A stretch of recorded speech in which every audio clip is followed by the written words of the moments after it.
Ardenne was a silent town in Germany, with ordinary people living ordinary lives. In 1916, the people of Ardenne looked to the horizon for the enemy. They watched the hills, they watched the roads.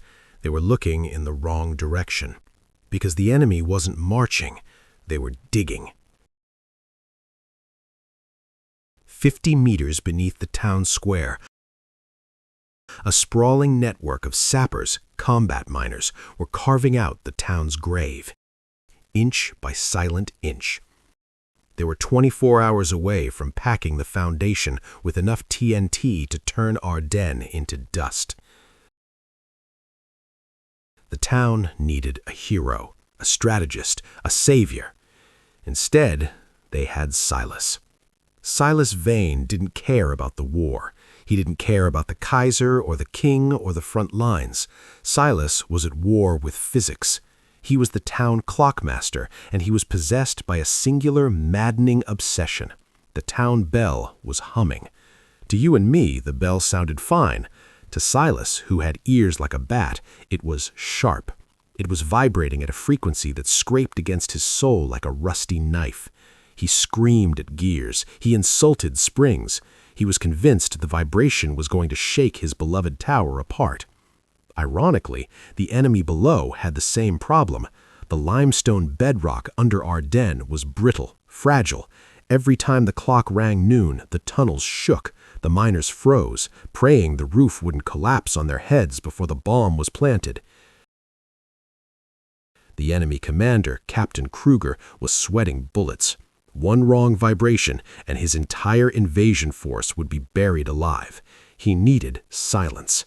Silas needed perfection. To fix the hum, Silas didn't use a wrench. He built a monster. He constructed the dampener, a 500-pound block of lead and scrap iron rigged on a pulley. The plan was simple physics. The moment the bell struck noon, this massive weight would slam down, choking the vibration instantly. He was going to test it at 12 p.m. sharp. Noon, the hammer pulled back to strike. The bell rang out. Down below, the soldiers flinched, waiting for the echo to fade. But Silas didn't let it fade. He cut the rope. 500 pounds of dead weight free fell 4 feet and slammed into the tower's iron spine.